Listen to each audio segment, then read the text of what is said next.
Greetings, folks. Would-be farmer, Silver City, New Mexico.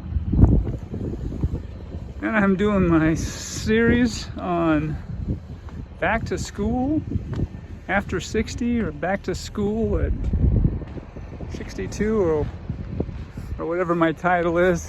I guess I'll keep changing it.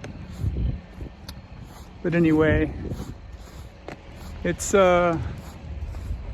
interesting to say. Just like that close-up of my teeth, I was just trying to share my breath with you.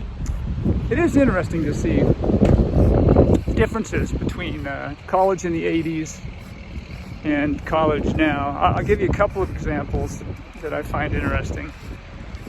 We're doing presentations in our philosophy class.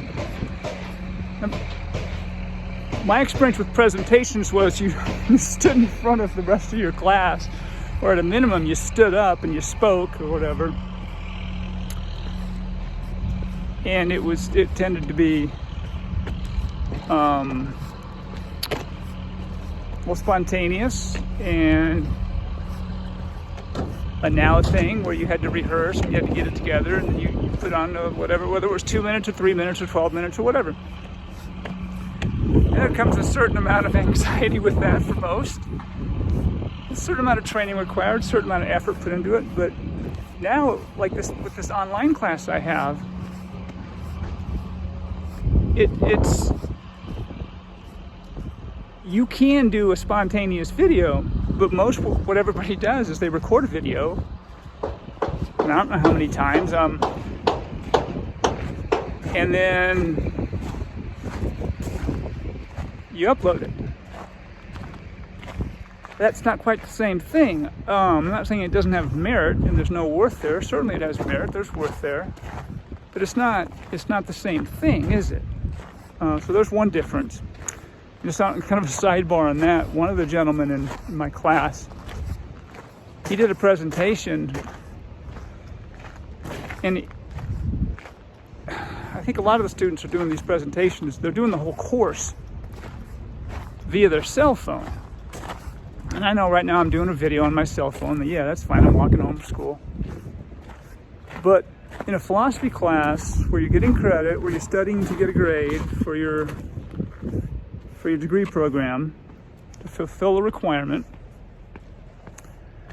I'm thinking maybe get to the university and use their computer lab. We have computer labs here, so all the students can use the university's computer and even get help from them. And Of done that. I've used their computers and got help from them when I needed to get things done.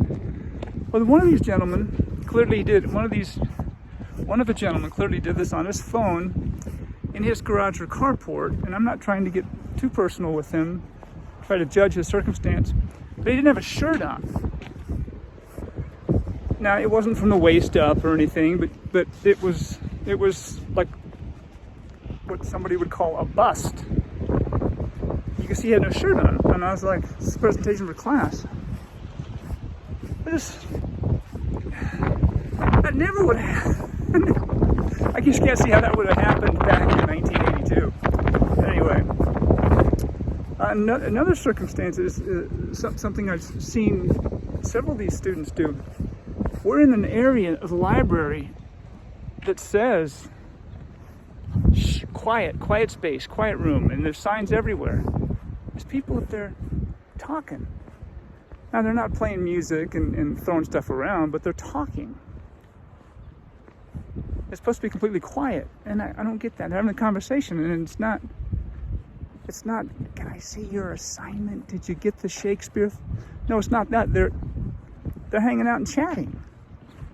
So I don't get that. Today, a guy was, and again, there's signs up that tell you that this is where you are, and there's signs everywhere that you can't have food. There's people up there eating their lunch. Yeah, I could say something, I guess, but I just don't get it. I don't want to be that guy who is the old guy that get off my lawn. That all the young people don't know what they're doing and they're rule breakers and all that. But this is what I'm seeing. I wanted to report to people what I'm seeing, what I'm experiencing. And maybe I'm wrong. Maybe there were plenty of of people who did presentations without their shirt. The only ones I remember back in the day were at football games when you were drunk and you were in the stands and your team won and you were trying to give a what for to the other team. You might do a presentation without your shirt, but in a philosophy class? Whew.